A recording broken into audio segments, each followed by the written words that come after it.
I am about to exit Lumphini Park through this gate from in front of the Swallumpy School, and I think if I hook a left I can perhaps find a walkway over to Benchakitti Park, so I'm going to have a little look for that.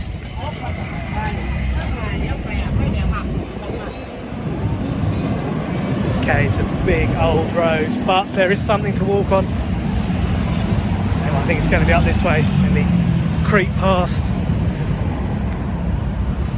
There we go, the little tuk-tuk. Okay, let me just double check my maps. So I don't really know where to go. I'm going alongside the school now, and I see a staircase, and I have a feeling that I'm just going to follow this guy here. I think that must be where it is, and I don't want to have to deal with that intersection.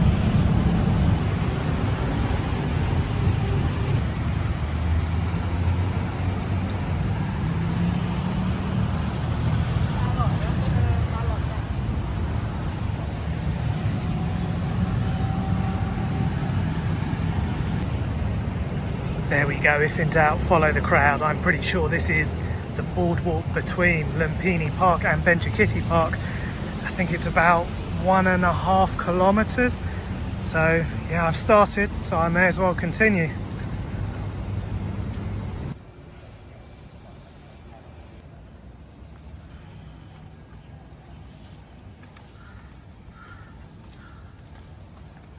A nice little bit of multicoloured wind chimeage. And opposite, perhaps a mosque, definitely a mosque. And leaving Lumphini Park. Oh look, and should I jump on the little kiddie scooter? No kids around to claim it. A bit small for me though, and it looks like it's missing a wheel. Anyway, Lumphini Park, as the train will let you know. So a little broom. Really bad at angling this camera. Well, there we go. A couple of little toys to play with. Yeah, it's missing a wheel. It's been left and dumped. Bit of plastic to add to the mountains. Anyway, Lumphini Park. Where does it get its name from? Well, it is named after the birthplace of the Buddha in Nepal, Lumphini. So probably something I should have recounted as I turned up to the park. But anyway, better late than never. And across the big main road, and I can see the boardwalks of Benchakitti Park.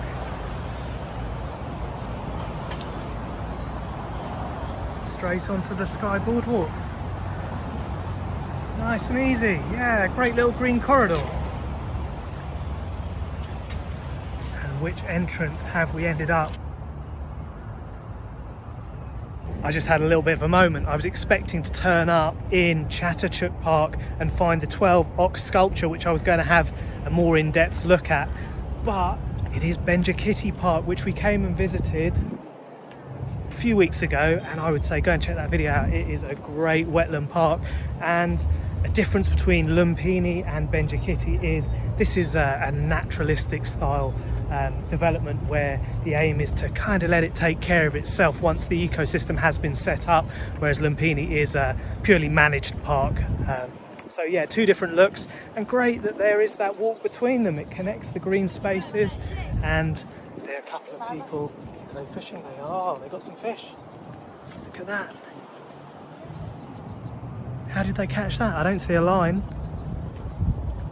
Or maybe they're using the fish to catch a monitor lizard.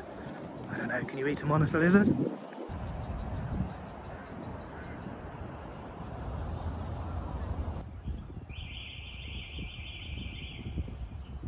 I didn't fancy my chances today, and I don't have Sarah to map read, so I've avoided the ground level reed bed boardwalk, which we kind of got pretty lost in, and yeah, I don't want that to happen again. So I am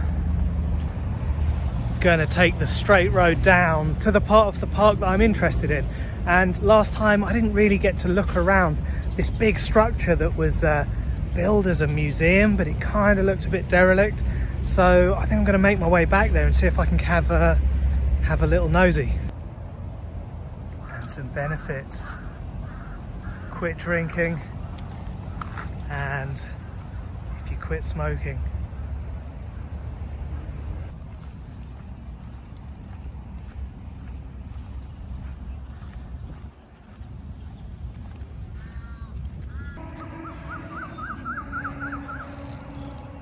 So it is an absolutely massive building. And I tried to get in at another entrance, but a security guard who seemed perhaps annoyed that maybe I woke him up from his slumber told me I couldn't go in that way. So I'm just kind of going to walk in this way. And it looks like they're getting rid of the plants ready for propagation. Over here maybe to work in the park. I don't know. So just have a wander. I was wondering whether this was the old tobacco factory, which is the land usage before it became a park. It was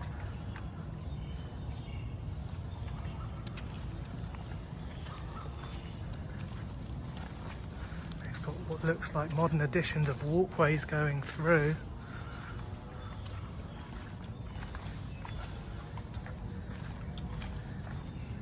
And then central spaces, but they're all kind of shut up.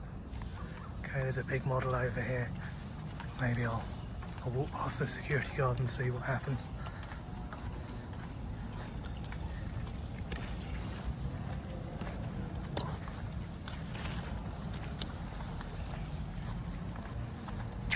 Sirikit. That seemed okay.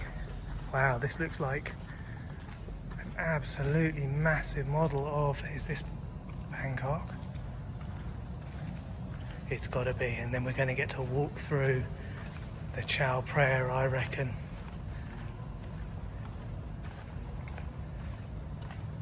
Are we allowed to walk through? I don't know. We'll see. The security guard will let me know shortly, no doubt. So there's Benchakitti Park, isn't it? That's got to be it. Or maybe it's not. Okay, let's try and recognise something.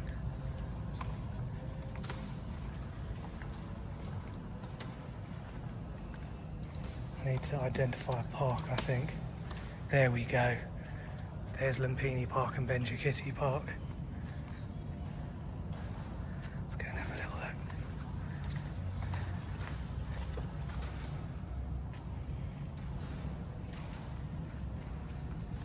And look, we have Erawan with Indra riding on the back. Why has he only got one head? Okay, so there we go.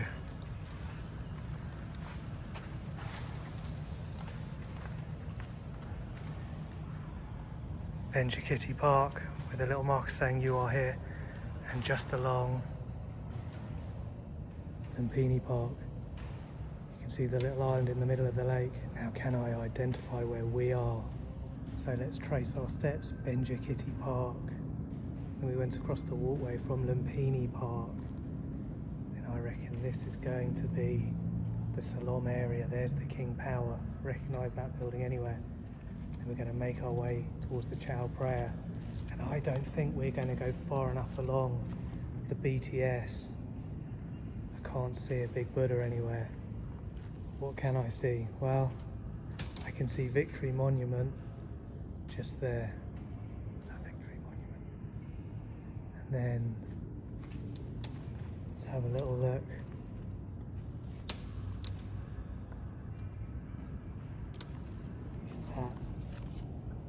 Aaron Wataran.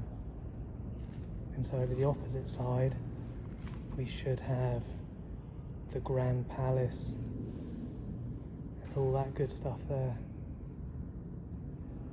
Reclining Buddha as well, I guess. And is this the National Stadium? And another big old park over that way that I have. Is that Chatuchak Park? I think Chatuchak would have to be further away. And there we have it, a 1:750 scale model of all of central Bangkok. That must have been a labour of love. It's absolutely massive. It's got to be, I don't know, 10 metres by 10 metres. And it's got to be pretty good if I can recognise stuff in it. Okay, on to the next one. Just seems like big empty spaces.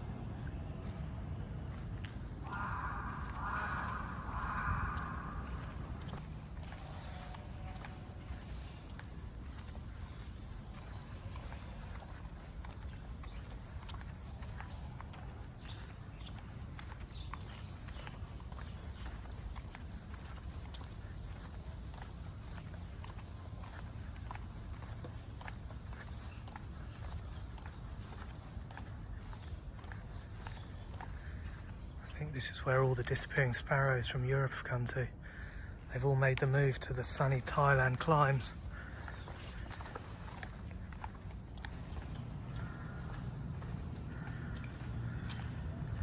So what an odd and empty space. I wouldn't go as far to say it's derelict. It's in need of some love, and it must have been used for things like, well, it says meeting rooms, exhibition rooms, co-working spaces, museum amphitheatre, activities. But at the moment, it just seems like security guards here and there, and then some of the people working on the grounds propagating and doing stuff like that, a place to hide from the sun, I guess. Yeah, I don't know, a bit of a mystery, but I enjoyed looking around it. I quite looking round these kind of spaces, just having a little wander. And I guess there's a part of me that always thinks, yeah, you're not allowed in here, so stay away. But I have been corrupted by Sarah, and yeah, I'm the first to walk in these days. And that museum is absolutely immense. It's huge. Does it count as a museum? I don't know. Maybe it's a historic structure. The tobacco factory? I don't know. Let me know. And I have walked through the International Garden to get to the Queen Sirikit Convention Centre. And yes, you guessed it, the International Garden was in reverence of the Queen's 72nd birthday, so 6th cycle. And I think it's time to figure out if I'm walking on a bicycle lane. Yes, I am.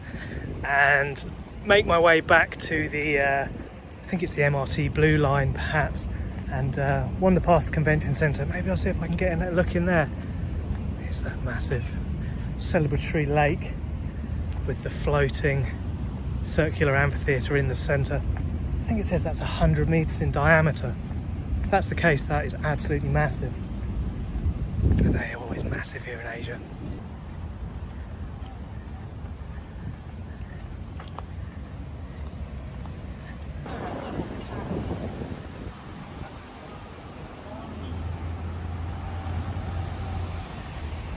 Doesn't look like they're open for business.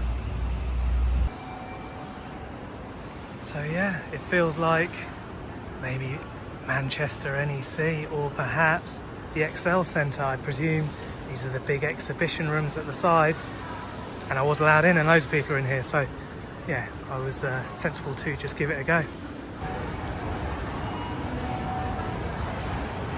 I have a feeling I'm going to be heading to a mall soon.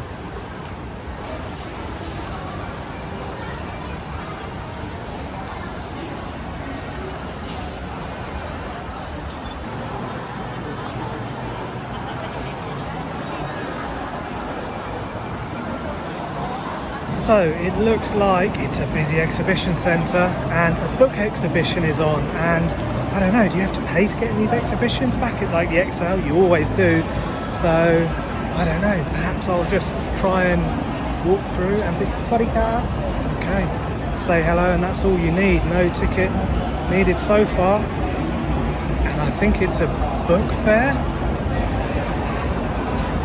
I don't know, let me go and discover a little bit more. Okay, it looks like toy fair. Books.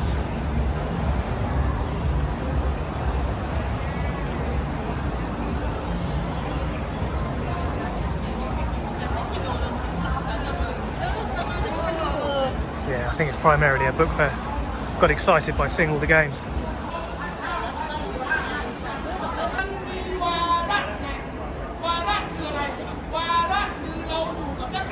The love of the book is well and truly alive in Thailand by all, young, old and monks alike. Yeah, it's really busy. It's packed full of youngsters who, I mean, it's kind of reignited a little bit of faith in humanity that we aren't all stuck on our tablets all the time, because yeah, it's absolutely packed. They have every genre of book as you would expect in all different languages. A lot of the popular fiction ones seem to be in English, so I recognise a few names here and there. Yeah, it's great. And I sneaked in, didn't I? Well, I didn't sneak in, I was allowed in, but in my mind I have gone on an undercover mission and made it not only into the museum, I've also made it into the book fair at the convention centre. And I guess there is a little bit of a synergy between books and board games, non-digital, old school formats. And it is busy, busy, busy. Let's creep through a little bit of memorabilia. guess, book-related memorabilia. And it looks like Sesame Street are representing hard with Is That Cookie Monster, one of two impressions I can do. Cookie. And a Tickle Me Elmo. Yeah, the other impression I can do is Donald Duck, but I'm not going to try and do that now because it's a little bit noisier. It's also the voice I try and communicate with all little children with, and they generally start crying. Even the monks are getting involved. Looks like they have a book of rare religious texts. Shall I make my way to the stage and seeing what is being advertised? Okay, the digital tablets had to make an appearance somewhere. And the George Orwell section there behind me, Animal Farm and 1984, two must-reads for absolutely everyone. I think 1984 is possibly the bleakest book I have ever read. I was definitely changed after reading it. Set in 1948 to reflect a prophetic vision of 1984, and I think if you read it now, it would have remarkable similarities to the world that we are living in right here and now. And on a lighter note, a little bit of Peppa Pig, the pacifier of choice for every dinner table.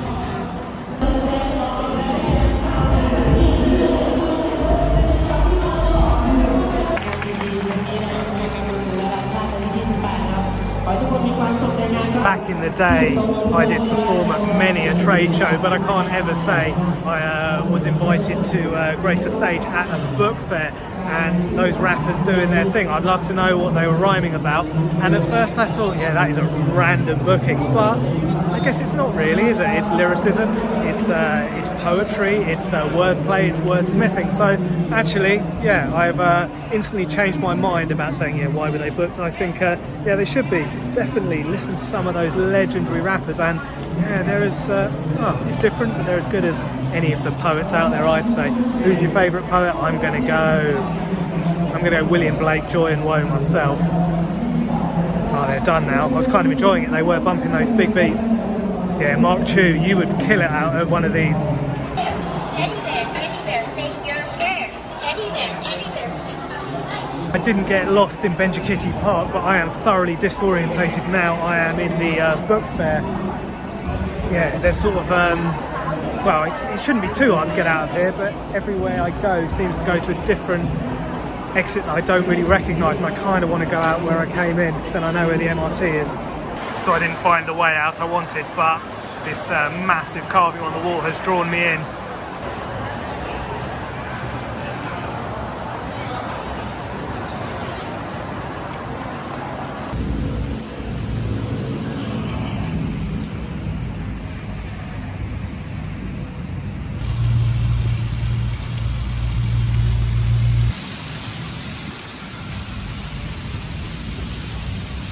I have made it back to the MRT Blue Line, and it has been, yeah, I've walked pretty far. I've been wandering around now for, I'd say, 6 hours, and it is time to jump on an air-conditioned train and try and figure out the way back to Tel Plu. I've had a great time. I really enjoyed this.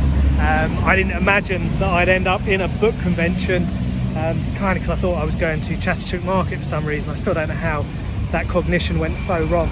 But anyway, it was a great day, and I'm looking forward to telling Sarah all about it.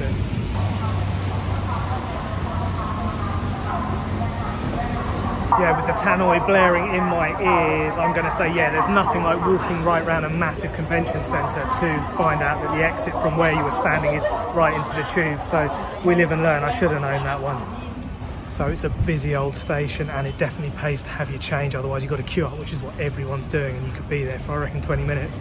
Whereas I luckily had the change and I was done in a couple of moments. 21 baht, back to Ceylon, then a quick change, jump on the BTS and Tel Plu before you know it.